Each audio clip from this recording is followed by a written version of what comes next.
Maka ibu-ibu, kalau mau dapat surga dunia, jadilah istri yang soleha. Bapak-bapak mau dapat surganya dunia, jadilah suami seperti Rasulullah. Biar kata rumah kita bocor-bocor, orang kata mobil kita lebih sering mogoknya daripada baiknya, tapi suami istrinya baik, insya Allah surga dunia. Yang paling sengsara, jeleklah istri kita, tukang ngomel lah dia, tukang gosip, ndak sholat, ndak tahu masak. Dia bilang, nyesal saya pilih kamu. Terlambat bos. Kan ini.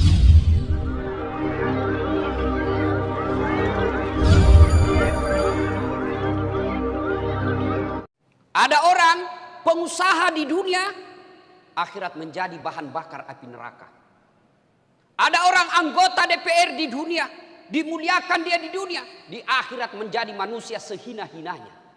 Tentu kita tidak mau. Kita berharap kita ketua MA di Indonesia, kita juga menjadi penghuni surga. Kita berharap kita pengusaha di dunia, tapi kita juga akan menjadi penghuni surga di akhirat. Dan inilah doa kita. Nah sekarang, sebelum kita sampai ke surga, kita mau surga dunia dulu bos. Jangan sampai yang ada di benak kita ini Islam itu nerakanya dunia. Adakah surga di dunia ini? Ada surga di dunia? Ada, itulah yang disebut fid dunya hasanah. Lalu yang jadi pertanyaan buat kita, apa sih surganya dunia ini? Menurut para ahli tafsir, yang disebut surganya dunia itu 4 syaratnya. Berapa ibu? Berapa pak? 4, bukan 4 istri. 1, yang disebut fid dunya hasanah, surganya dunia 1, punya pasangan yang baik agamanya, bukan yang cantik rupanya.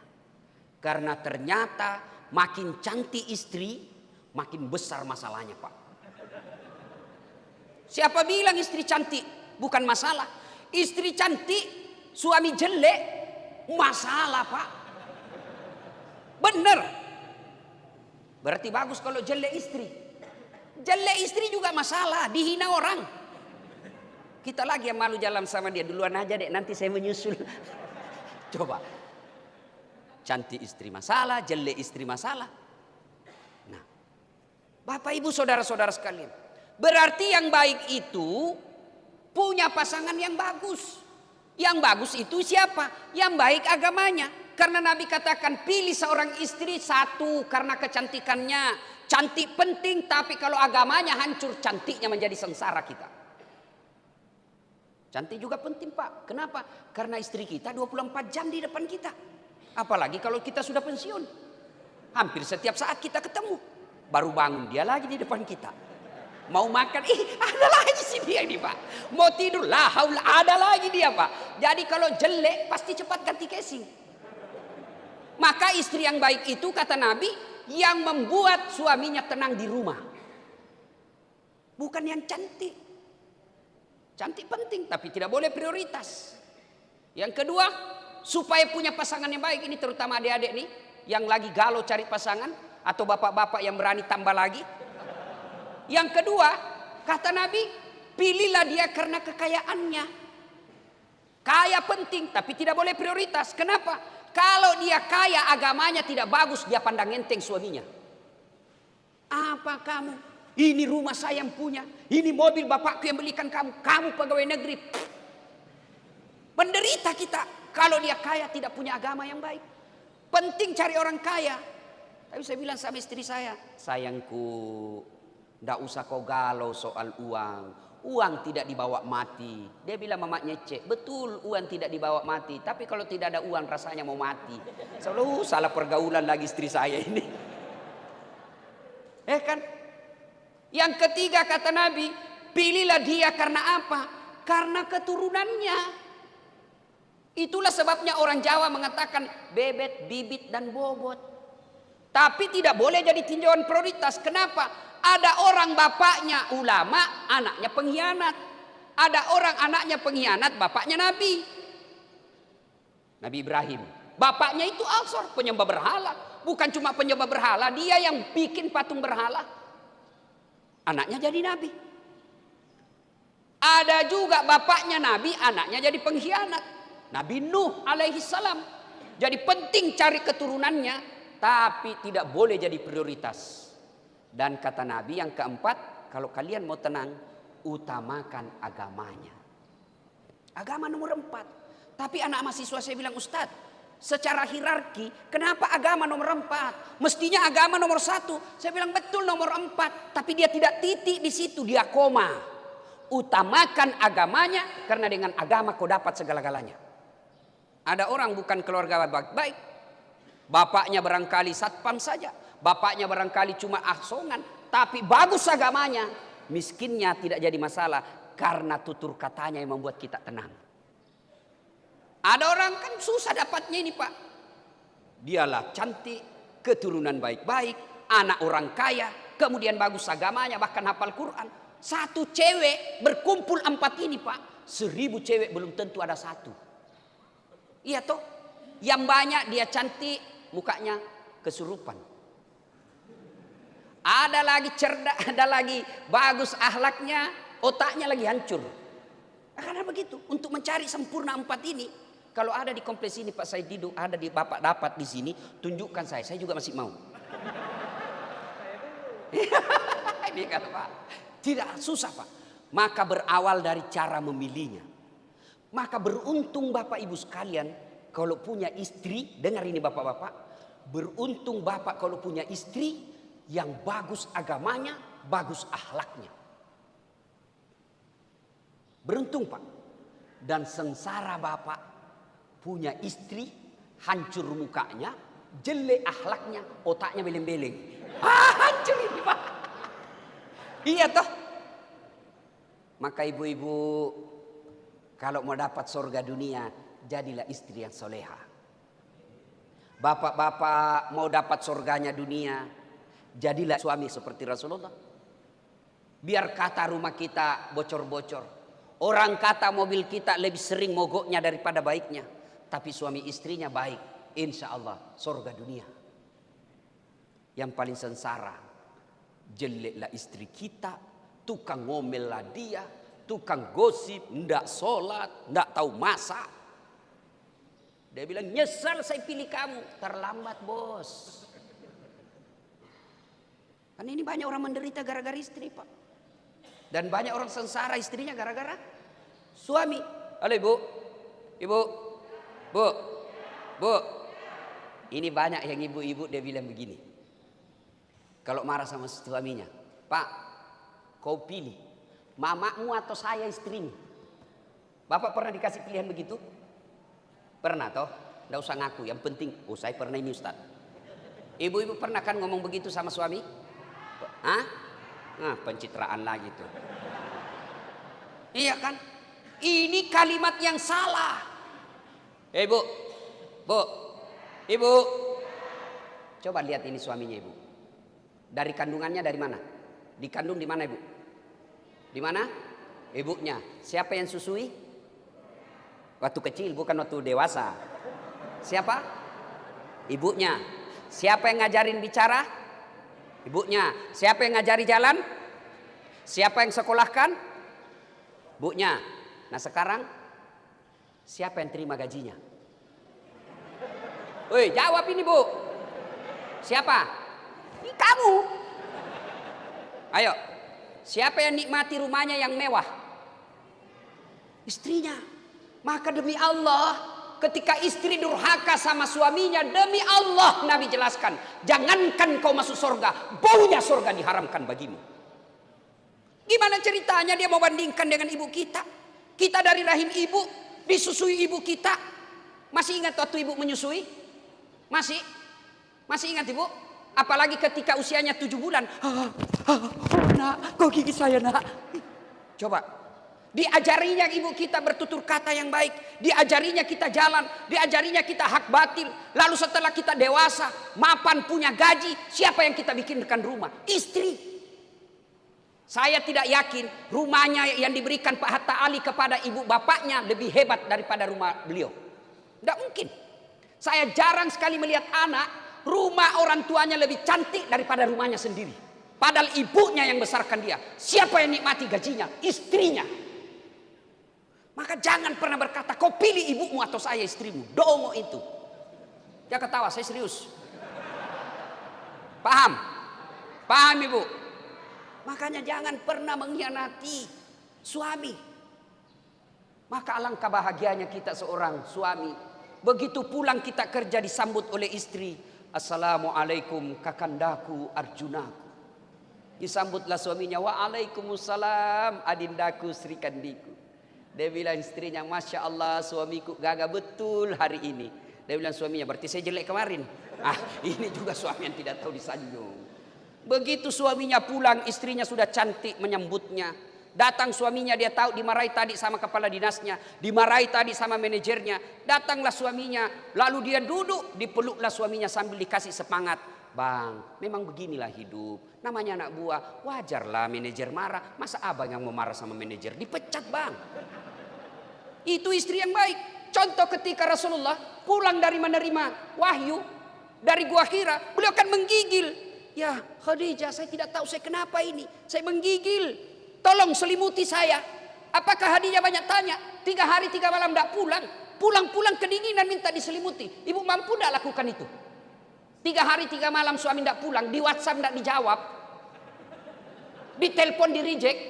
Tiba-tiba dia pulang, Bu selimuti saya. Ibu selimuti suami. Diinterogasi, Pak. Kau dari mana kau? Ya ketawa, saya serius ini. Maka istri yang baik itu, datang suaminya, dia memberikan spirit, hadir membesarkan suaminya.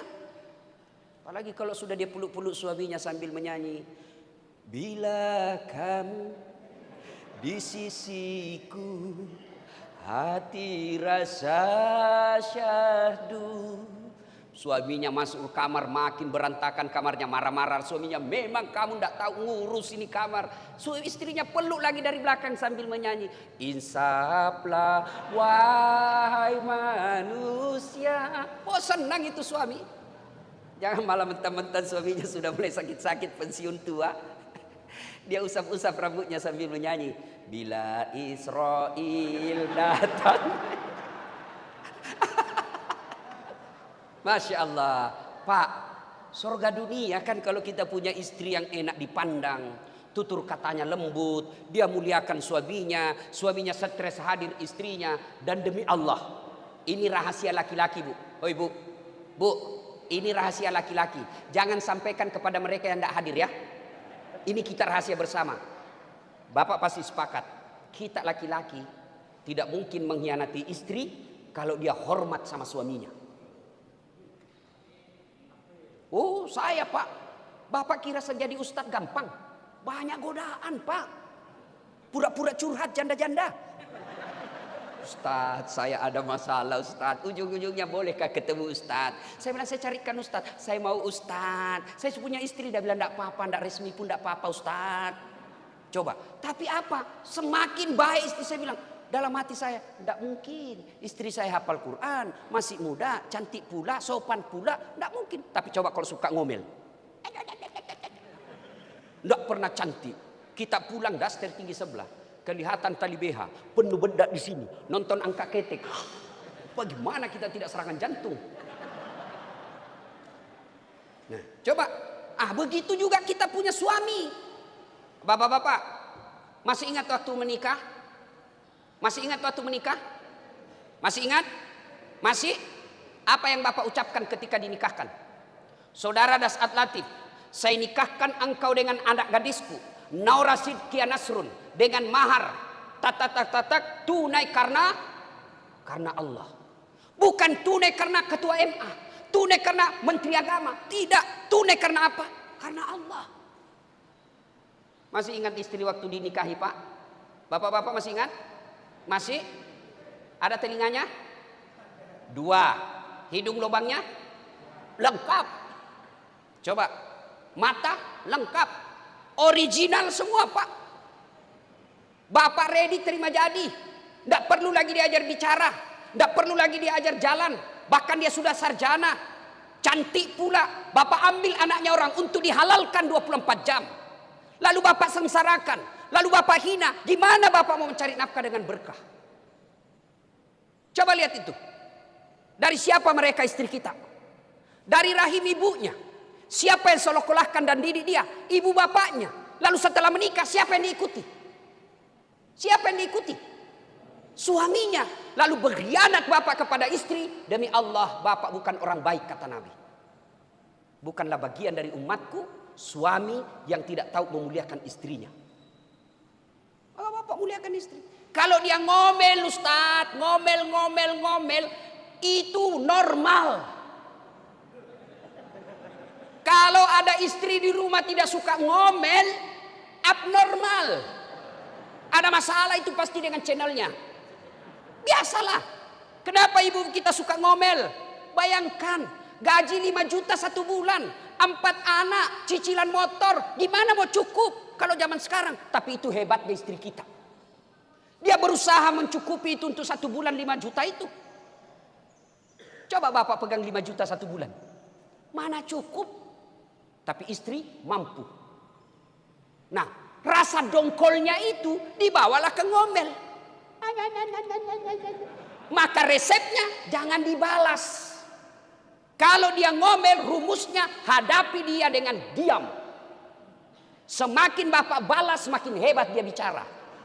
Bapak cerita 1, dia sudah sampai 10. Dan itu terus dia ungkap. Itulah itu normal, biasa. Dan cara menghadapi istri begitu, tanamkan kesabaran, hilangkan ego. Kalau bapak muncul ego, saya yang cari nafkah. Dari pagi sampai malam saya carikan kau duit, saya belikan kau AC, saya belikan kau mobil. Lalu kau maki-maki saya. Setan yang ngomong begitu. Istri ngomel, bapak diam. Biarkan saja dia. Sudah ngomel, selesai sayang, selesai. Saya sudah boleh tidur? Ketawa sudah itu. Atau bapak-bapak yang besar perutnya, gampang pak, yang besar sekali perutnya. Kalau istri marah, buka baju pak, kasih goyang perut, berhenti dia marah pak. Coba amalkan pak. Tapi kalau ego masuk, saya ini yang kaya, saya ini yang berikan kau rumah, itu setan yang bicara. Tapi ngomelnya istri, jadikan amal. Gimana caranya? Diam. Tidak bisa saya diam Ustaz. Ambil pil tidur. Pak 2 biji, tidur pak. Dan itu juga ibu kalau ngomel, kalau suami tidak ngomong, jangan disuruh ngomong. Ada juga itu kita diam. Kenapa kau diam? Kau balas, apa penjelasanmu? Diam pak. Suami yang soleh, istri yang soleha, itulah hebatnya dunia. Tapi kalau istri bermasalah pak, nerakanya dunia pak. Nah tuh. Maka adik-adik sekalian, hati-hati memilih jodoh. Pakai 4 ini. Ya.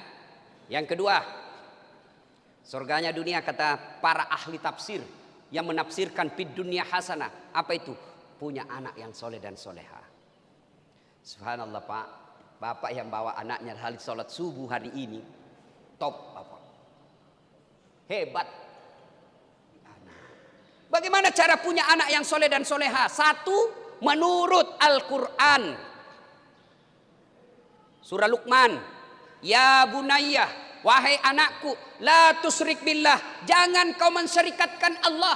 Berarti yang pertama ajarkan anak kalimat tauhid. La ilaha illallah Muhammad Rasulullah. Itu dulu.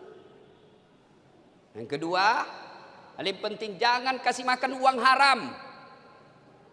Coba lihat orang tua yang menghalalkan segala cara cari nafkah. Lihat anak-anaknya. Lihat anak-anaknya. Pak, ada 3 kewajiban orang tua kepada anak.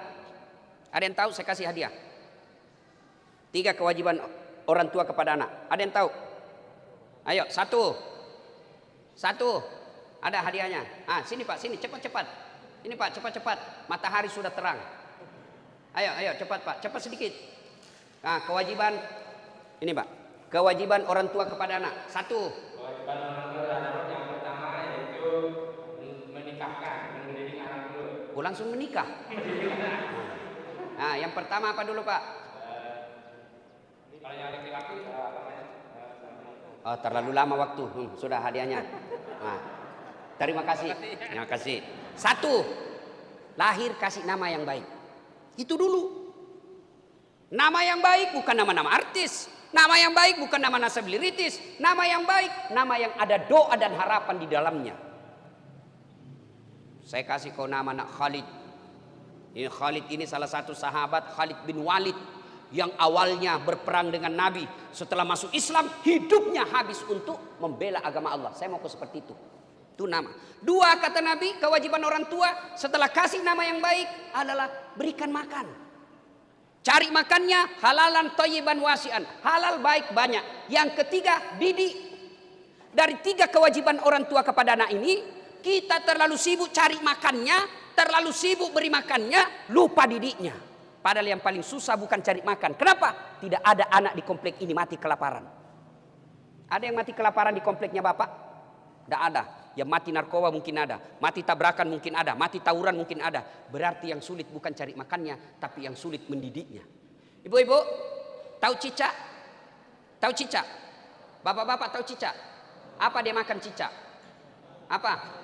Nyamuk. Masuk akal enggak? Cicak cuma di dinding, nyamuk terbang. Gimana caranya mau ketemu? Enggak ada terminalnya. Tapi Allah Maha Kaya. Dengar lagu kita waktu kecil. Ini lagu-lagu kita kecil kan enak. Cicak-cicak di dinding, diam-diam merayap. Diam-diam merayap. Datang seekor nyamuk. Nyamuk yang datang. Tidak dikatakan nyamuk, cicak lompat ke nyamuk. Patah-patah kasihan cicak Pak. Tapi nyamuk yang masuk, Allah perintahkan. Nyamuk masuk kau di mulutnya ini. Itu lagu-lagu dulu Pak. Memang ada nasihatnya. Kita waktu muda dulu, kita lagu-lagu kita kan enak Pak. Lagu paling Romai Rama. Mengapa minuman itu haram? Karena merusak